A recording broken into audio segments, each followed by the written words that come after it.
Welcome to the Scamverse, a small, absurd, and overlooked galaxy frequented by criminals, thieves, charlatans, podcast listeners, and other assorted ne'er-do-wells. Today's tales are Taco Meat Fountain and Future Proposals. This episode is brought to you by our Scamverse sponsor, Snapley's Cookies. Remember, if it's not Snapley's, it's just a cookie.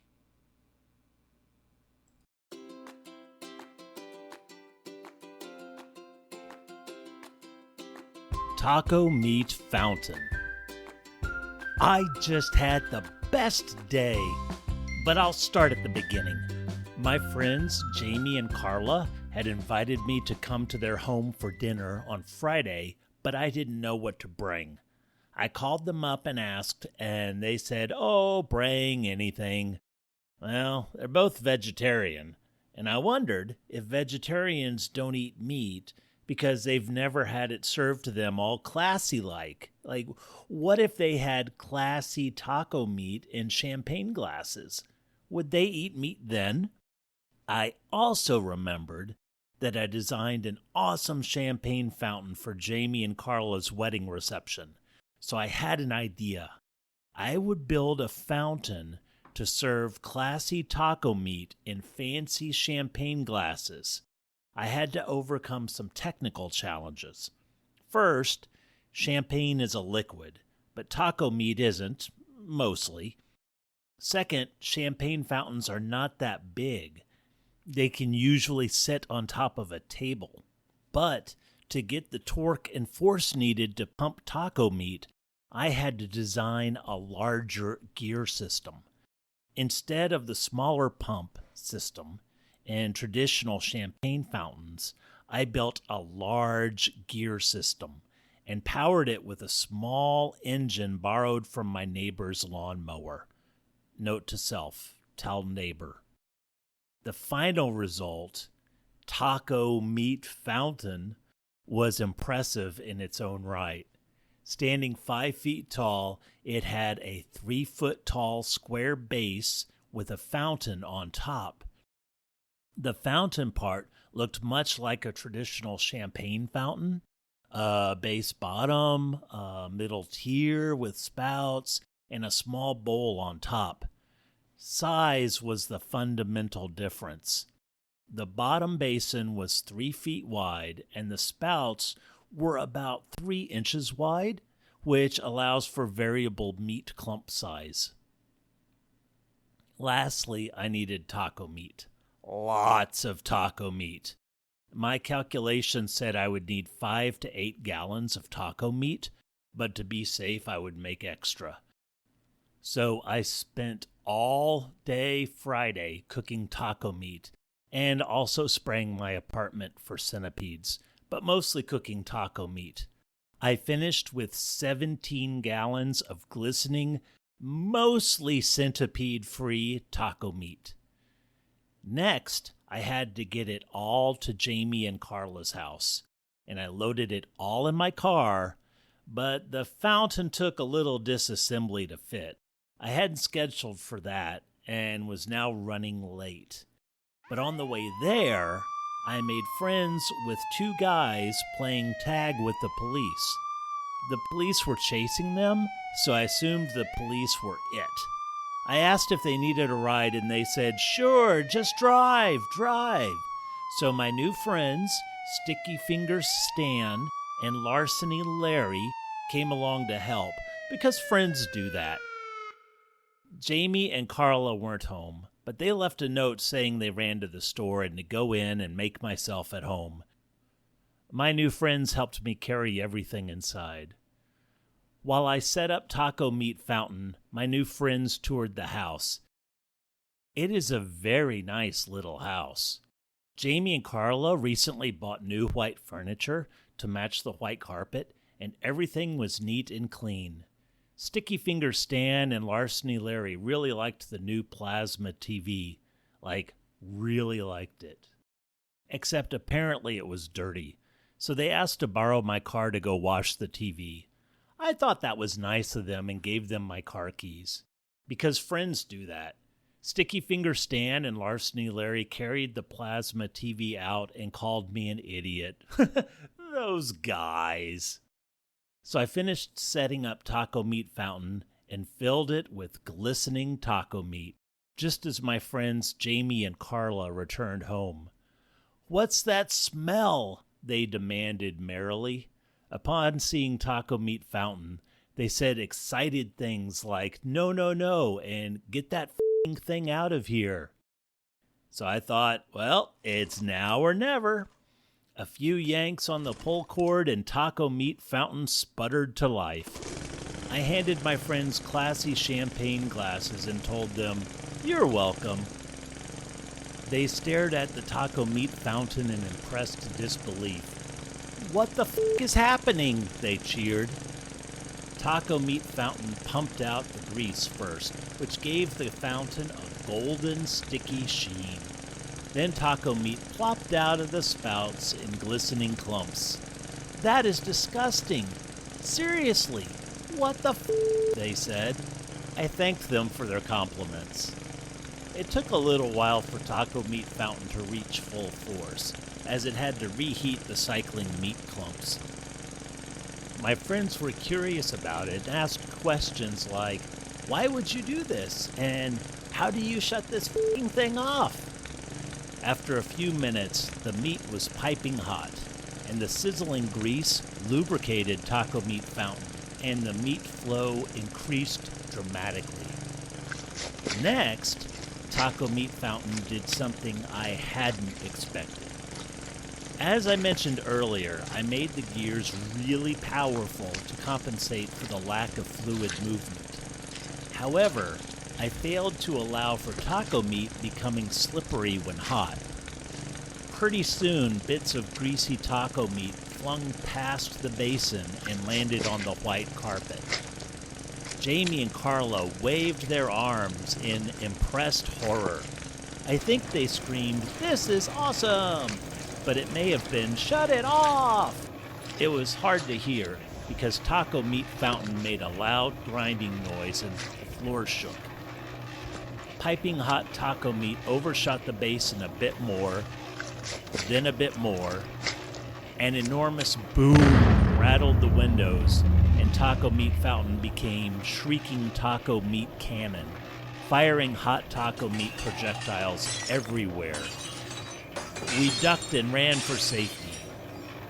Today, I discovered that careening chunks of spicy ground beef can easily blast holes in windows, doors, drywall, fish tanks, and framed wedding pictures. Pelting hot taco meat dominated the air as we soldier crawled through a slippery marsh of grease, meat, and centipede parts. After about a minute, Taco Meat Fountain ran out of ammunition.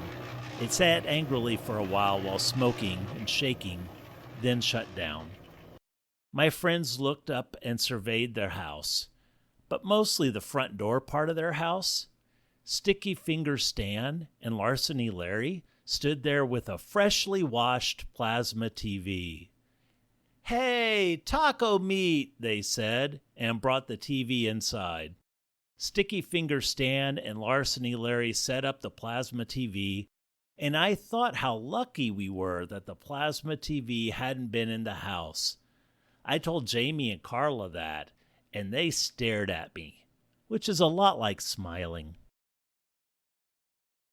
Later that evening, Jamie and Carla sobbed and called their insurance company. Sticky Finger Stan, Larceny Larry, and I sat on the couch, eating handfuls of mostly centipede-free taco meat, because friends do that. We watched reruns of MASH because that show is awesome. As I see it, a good day is any day you make new friends. The best day is when you make all your friends happy, like today.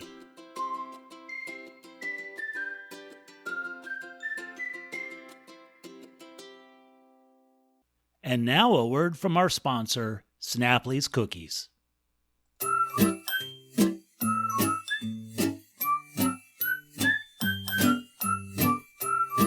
Well, hello. This is Abley Grimmel. I'm not just an award-winning actor. I'm a proud father of three. And when my children get home from school, they are hungry as the dickens for a snack. Snacks. Why, here they are now. Snacks. Pardon me one moment. Papa. Of course, here you go. Yay! As I was saying, my children sure love their snacks. And the only snack I trust to give my family is Snapply's cookies. You see, Snapply's cookies aren't just the tastiest of treats. They are also the only cookies infused with genuine centipede nerve cord tissue that feels real pain. That's right. Snapply's proprietary blend of sugar, milk, chocolate, centipede nerve tissue, and of course love, gives each and every cookie a distinct Snapply's cookie crunch and writhing agony. Look for Snapply's cookies at your local grocery mart. And remember, if it's not Snapply's, then it's just a cookie.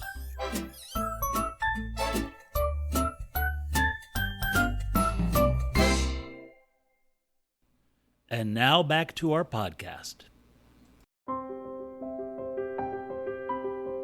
Future proposals. Is there a more beautiful sight than young lovers holding hands as they casually stroll through a manicured park?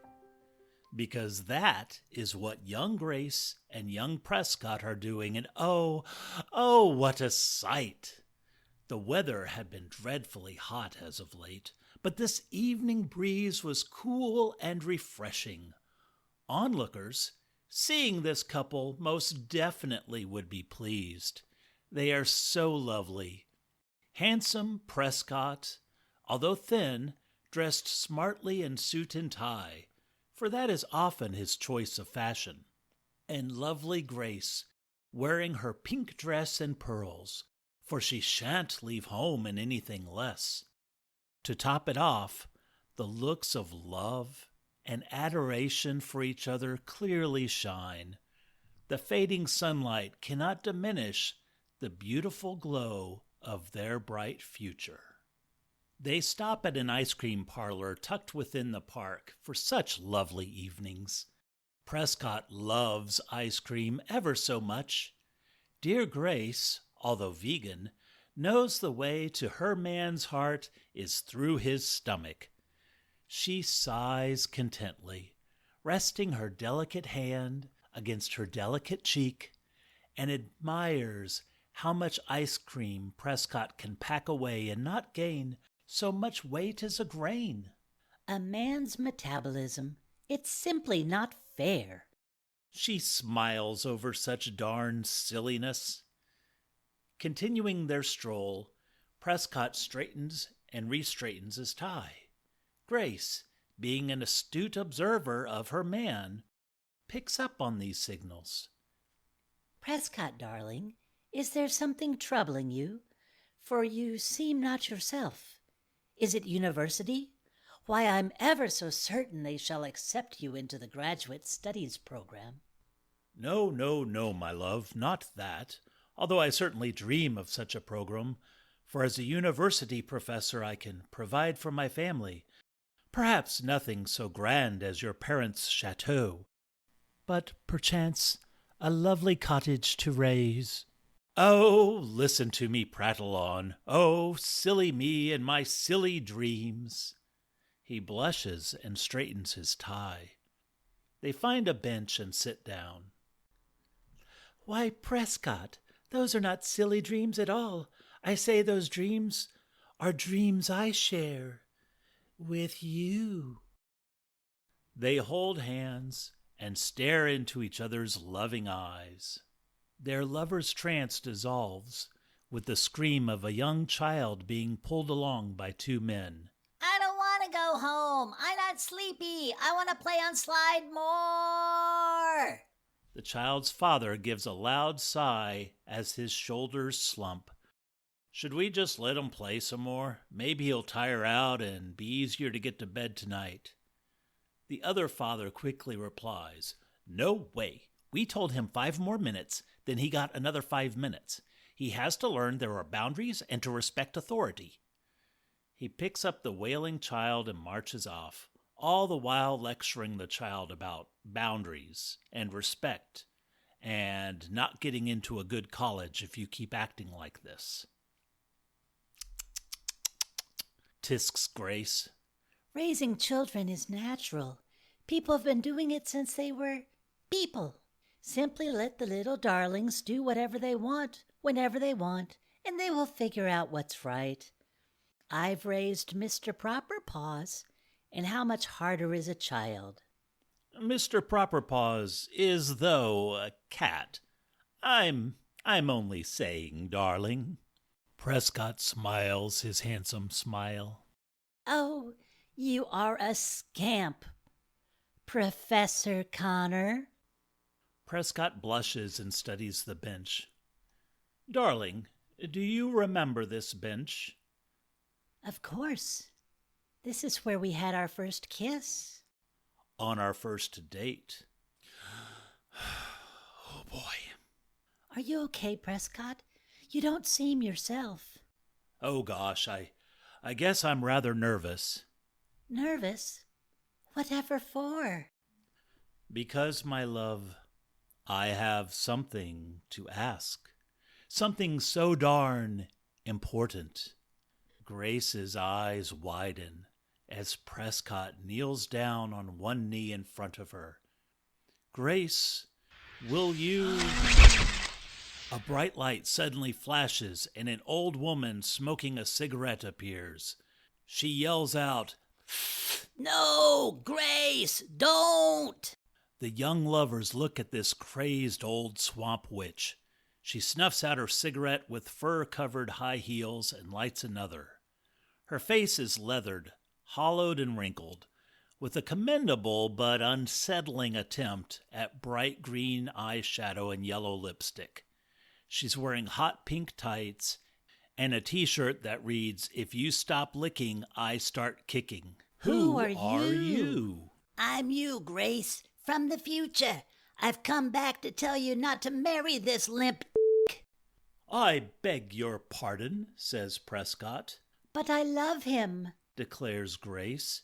You don't know tits. You're too young. Future Grace takes a long drag off the cigarette, pulling it entirely to ash before lighting another.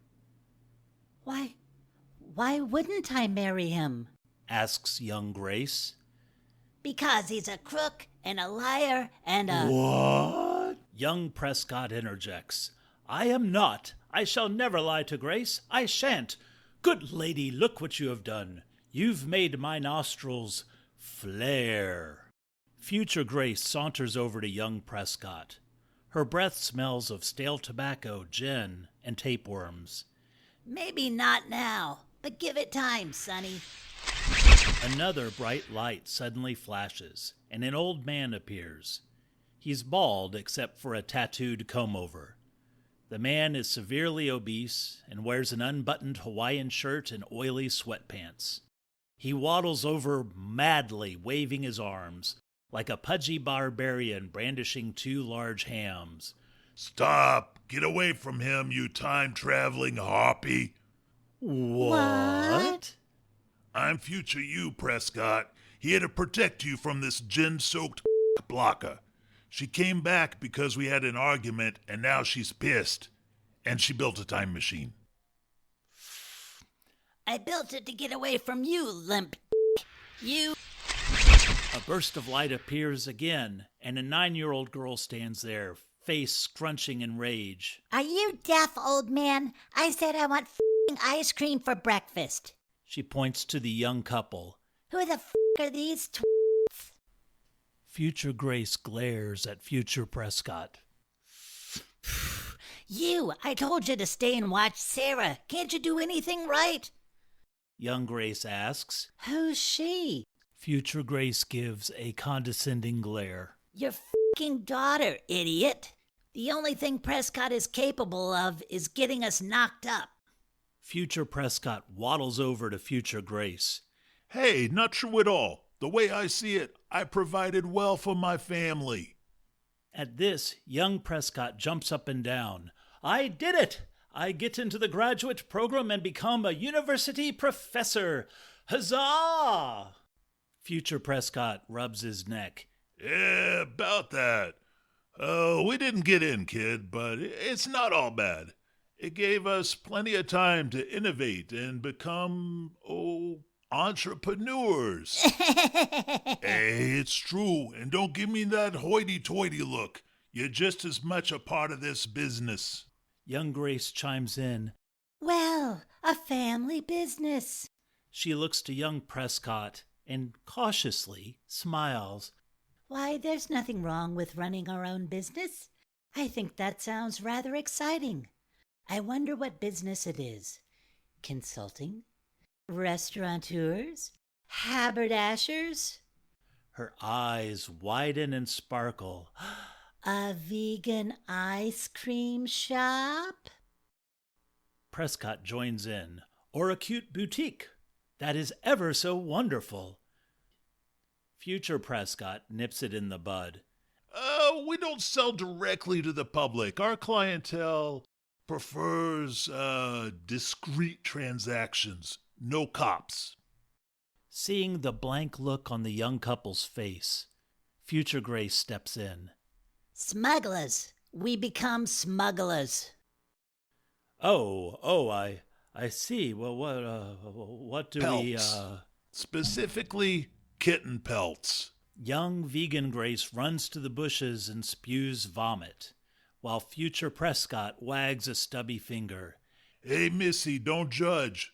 There's a larger market for kitten pelts than you'd think. Very profitable. And allows one to provide for his family. After a pause, Future Grace thinks it over, and then replies, Yeah, I suppose you haven't done too bad for yourself, you old limp. She saunters over to Future Prescott and grabs a handful of clustered fat in his general crotch area. Future Prescott moans. You still have one of my favorite slutty He slaps her backside several times, and they begin open-mouth kissing. Future Grace sucks Future Prescott's ear and says, You like that? When Mama nibbles your ear hair? So good. Young Grace vomits again with might and main. At this, Future Grace holds up a small remote-controlled device, gives the young couple the middle finger, and pushes a button. See you in 10 years. A flash of bright light appears, and the future couple vanishes. Wow, that was something, Prescott murmurs. Horrible. That was horrible. Creaks Grace while wiping her chin. Hey, I'm still here. Look at me. Cute Sarah. Listen up. I want f***ing ice cream, you motherfucker. A bright light flashes, and she is gone. Young Grace and young Prescott sit down at opposite ends of the park bench. They turn to each other, then look away. Finally, Grace speaks. Darling, we have been blessed. We truly have. How so? She turns to him and takes his trembling hand. We've seen what lies ahead, but only if we continue our current path. Yes, truly horrible. But that doesn't have to be us. We choose our destiny, dear. After all, today is simply the product of yesterday's actions. We can make the future whatever we want. Prescott looks into Grace's large brown eyes. So hopeful, wise, and kind. And he knows she is right. Of course. And whatever choices I make in my life, I want to make them with you. He again pulls out the ring. Grace, will Jesus, you... no! Too soon, dear. Too soon. She sees his eyes water and touches his face. I'm not saying no, but one thing future me said rings true. We are young. There is no rush. They both nod and smile. While leaving the park, Grace notices something on the ground and picks it up. Oh, future me must have dropped her cigarette case. She takes one of the cigarettes out and lights it. Grace sees the look of apprehension on Prescott.